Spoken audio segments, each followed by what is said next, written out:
Participer aussi lors de leur sketch.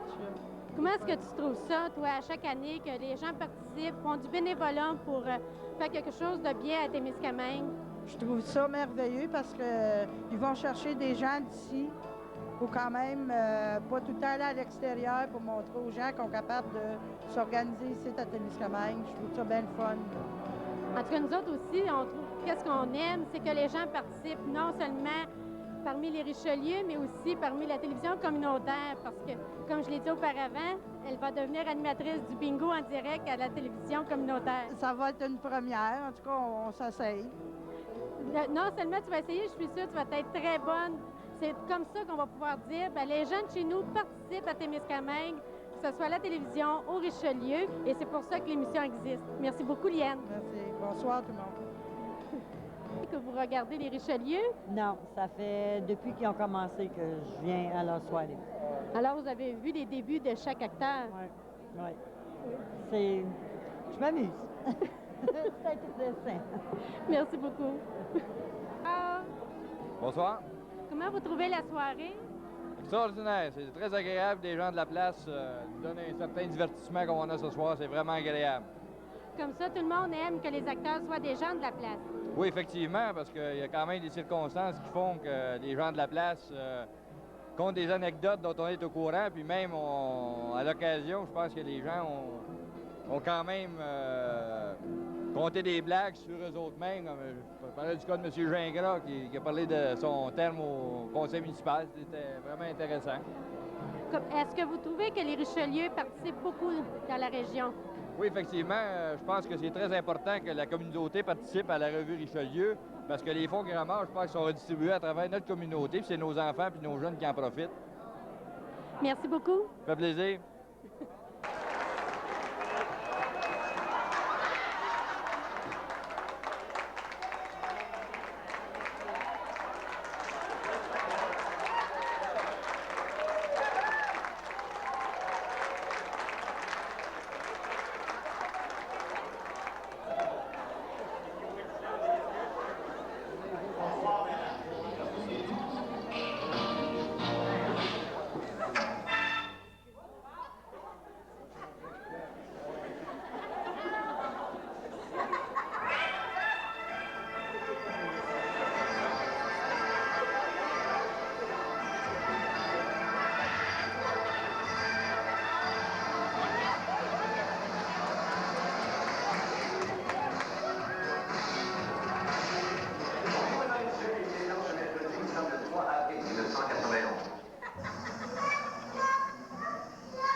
Bonsoir mesdames, bonsoir messieurs, et bienvenue à notre émission la plus populaire au pays, Mon Rien Croire. Nous aurons la chance ce soir, nous aurons des invités les plus illustres de la ville de Témiscamingue. Petite localité située quelque part au nord de la province. Le seul problème qu'on a, c'est qu'on ne sait pas comment, quel chemin prendre pour s'y rendre. Il y a Belle-Terre-de-Domaine, Maniwaki-Témiscamingue. En tout cas, on va essayer de savoir ce qui se passe ce soir. Nous tenons à vous informer que vous pouvez nous appeler au cours de la soirée pour questionner nos invités. Et je rappelle à tout le monde que la compagnie Tembec a accepté de défrayer les frais d'appel pour tous les gens qui demeurent dans un rayon de 15 000 de la ville.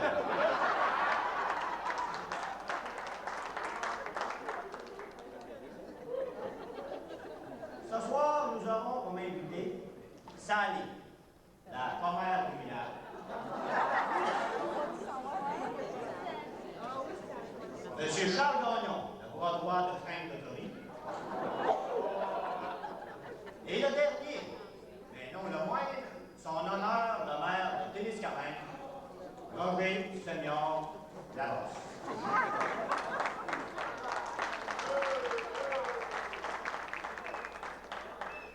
Mesdames et messieurs, Sally.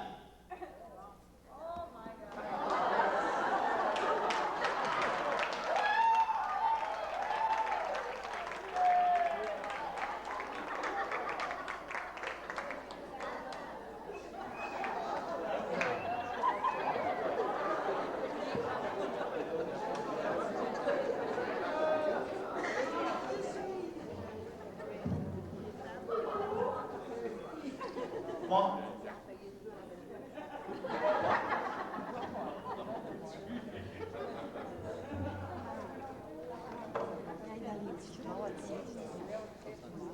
Bonsoir, Sally.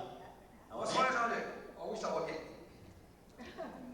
Écoutez, cher Sally, on a lu dans le contact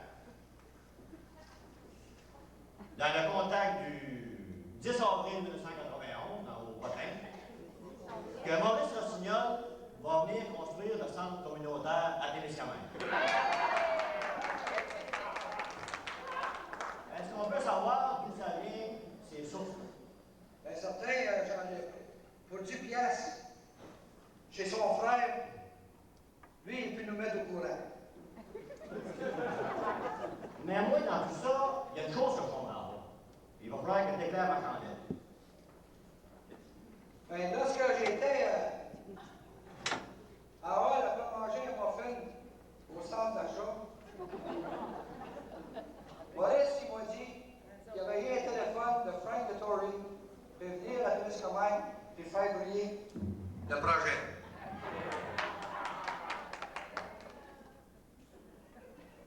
Mais dans cette même édition du 10 avril 1991, vous nous dites que Raymond Moreau aurait battu son chien parce qu'il s'est fait réveiller au moulin. Moi, je comprends rien. SN, elle m'a dit, en entrant sur l'ouvrage, sur le bout des pieds, sans faire de bruit, à part de ça, il faisait boire. Je me suis enfargé. Il est tombé sur quelque chose de mou.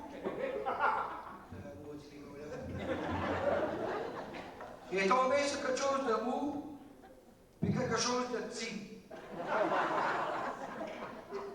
Là, j'ai ouvert la lumière, puis c'est là que j'ai aperçu Raymond Moreau. Il a couché, puis il dormait. Comme ça, j'ai dit, vu que t'es réveillé, t'es-tu suspect d'en aller chez vous? Bon, il y a une chose en gros que je comprends pas. Vous allez me dire que je suis dur d'oreille, de n'importe quoi, mais pourquoi il a battu son chien? Parce qu'il l'empêchait de dormir.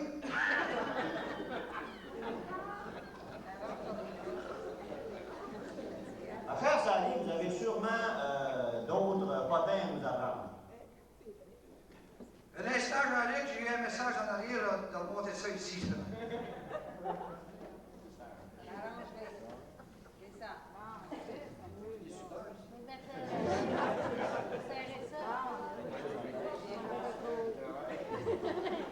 Comme je le disais, Sally, vous avez sûrement d'autres potins à nous apprendre ce soir. Oh, bien oui, certain. Le problème des vandalismes, ça va se régler cet été. Ouais. Bon, ben, bravo le score policier. Mais non. C'est plutôt A&M, CB, et Mme X. Les autres, ils vont faire les anges gardiens de la ville. Pareil comme dans le métro à Montréal. Puis à part de ça, j'ai une autre nouvelle.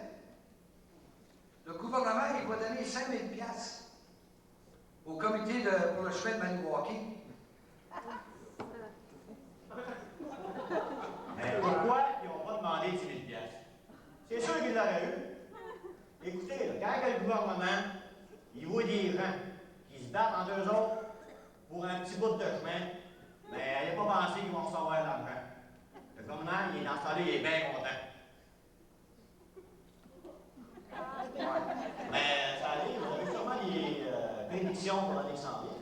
Oh, ben oui, certain. Le 7 mai 1991, la nouvelle maître de poste va trouver son sourire. La gare, la voie d'accès, le centre communautaire, il n'y a pas de changement. Le 1er juin, Pat Boucher, il va perdre son magasin dans le lac Quibeau.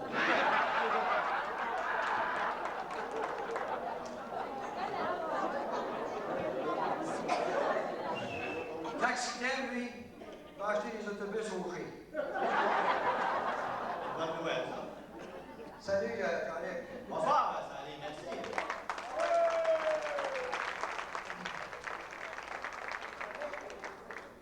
Un autre, vous l'avez oublié. Réal Goulet va se présenter 2 autres fois encore au conseil municipal.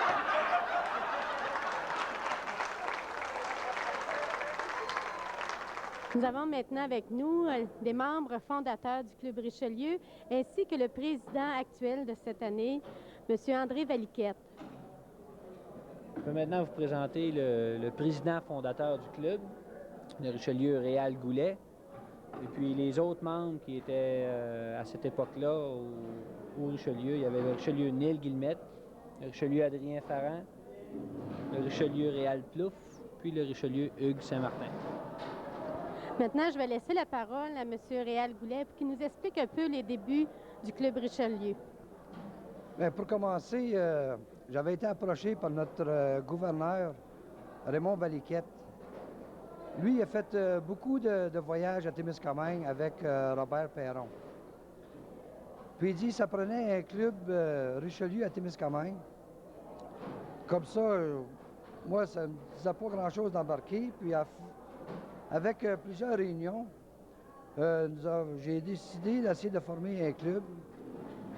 Puis, on s'est rendu un bout de temps avec 15 membres. Puis on a descendu à 7. Mais les 7 qui restaient, là, c'est nous autres ici, là.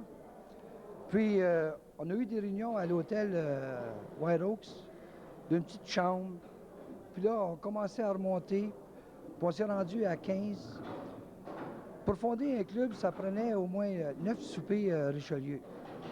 Après qu'on avait nos 9 soupers, là, on pouvait être accepté comme un club Richelieu. Puis là, en 1974, tout ça roulait, là. Puis on a eu notre charte en 1974. Puis depuis ce temps-là que ça fonctionne. Et aussi que je veux mentionner, en 1994, ça va faire 20 ans que le club est fondé. Puis on veut organiser tous les ans, il y a un tournoi Richelieu dans différentes municipalités. Puis en 1994, on espère de fêter notre 20e avec beaucoup de Richelieu dans tout le comté. C'est très bien. Monsieur Guillemette, est-ce que vous pourriez nous expliquer un peu les dépenses que vous faites avec vos dons? En effet, notre priorité, c'est la jeunesse. Donc, tous les mouvements de jeunesse à Témiscamingue, ça, c'est une priorité pour nous. On appuie, par exemple, le mouvement scout, les organisations de patins artistiques, de hockey mineur, les organisations sportives et culturelles qui, justement, servent la jeunesse. La Maison des jeunes, par exemple, ça a été un de nos bénéficiaires. Et aussi, dernièrement, on a aidé le club récréatif de Thorne, l'association récréative de Thorne, qui veut justement lancer un projet sportif pour la jeunesse de Thorne. Donc, notre priorité, c'est vraiment les jeunes et les enfants. Et toutes nos activités, tout l'argent qu'on va chercher dans le public, on la retourne au public et plus particulièrement le public de l'enfance et de l'adolescence. Merci. Monsieur Farran, je m'excuse tout le monde. J'aimerais que vous m'expliquiez un peu quelle personne peut participer au Club Richelieu. Je vois que c'est quand même plusieurs personnalités, que ce soit des commerçants ou autres. Est-ce que vous pouvez nous expliquer qui sont les membres? Qui sont les membres? Dans le Club Richelieu, on accepte tous ceux qui sont capables dans notre langue, ni plus ni moins, pourvu qu'ils peuvent parler français.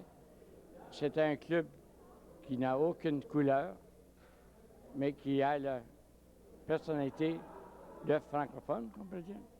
D'abord qu'on parle français, qu'on comprend le français. La couleur ne veut rien dire. On accepte toute personne qui veut entrer dans les Richelieu. Parfait. Est-ce que vous pourriez nous expliquer, M. Saint-Martin, l'esprit Richelieu? Je vois que c'est beaucoup de partage. Est-ce qu'il y aurait un but premier, à part que faire les dons, faire la demande de fonds? Le Club Richelieu, le premier but, c'est on appelle ça le développement du membre à travers la paix et la fraternité.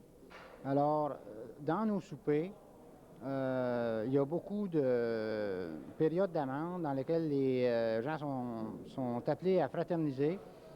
Toutes les petites anecdotes qui peuvent arriver entre les soupers, on agrémente notre souper avec toutes sortes de petites anecdotes qui sont arrivées, sur lesquelles on fait payer des amendes. Et les amendes sont quand même très à la portée d'un travailleur. C'est pas un club snob, c'est pas un club de gens professionnels. C'est un club à la hauteur des travailleurs parce que les amendes de 25 cents ou 50 cents, tu sors, tu dépenses plus que ça. Donc, c'est pas plus cher être Richelieu qu'être d'autres choses. Mais c'est plus drôle parce qu'on rit beaucoup. Merci. Monsieur Plouffe, est-ce que vous pourriez nous expliquer les premières revues que le Club Richelieu a fait? Les premières revues sont vraiment quelque chose qui, malheureusement, n'a pas été filmé, mais c'était vraiment des expériences à ce moment-là. Au début, la première revue, je pense pas qu'il y ait un gars qui avait déjà monté sur une scène. Ça, c'était quelque chose. Ensuite, c'était la fierté de voir ce qu'on avait réussi à faire, parce qu'il n'y a pas personne qui savait ce que ça donnerait de notre revue. C'était quelque chose. Et maintenant, nous allons donner la parole à notre président. Quel avenir vous souhaitez au Club Richelieu? Ah ben, la plus belle avenir qu'on peut nous souhaiter au Club Richelieu, c'est un peu comme le Richelieu Réal l'a dit tantôt, c'est de fêter un 20e, puis un 25e, puis un 30e, puis autant d'anniversaires possible, puis que...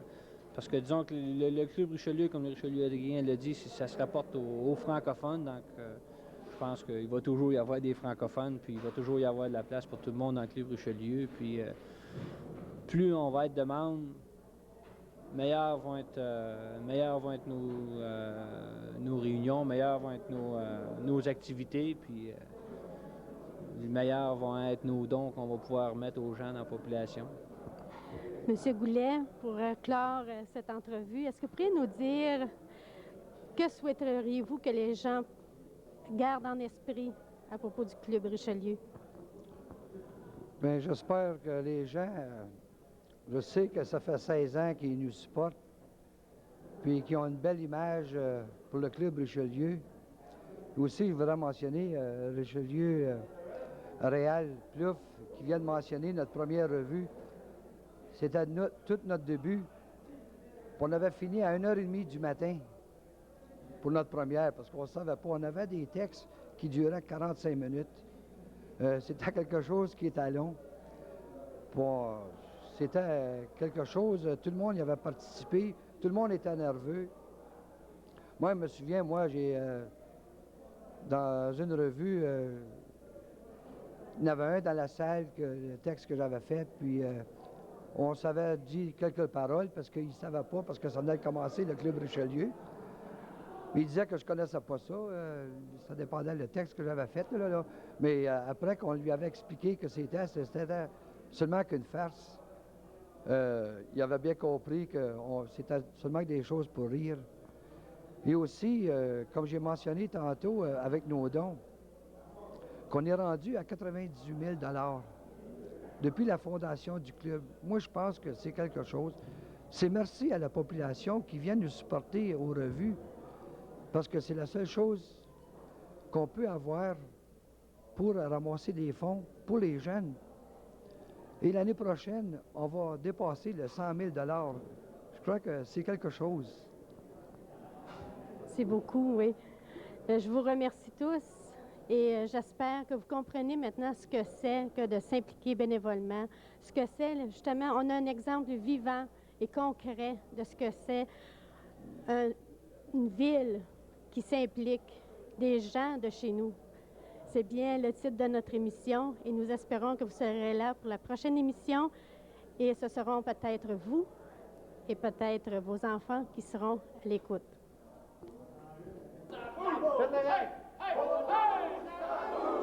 Encore.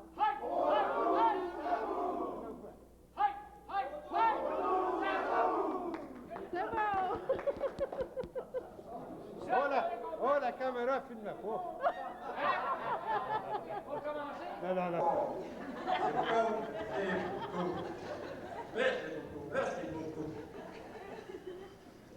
Merci beaucoup.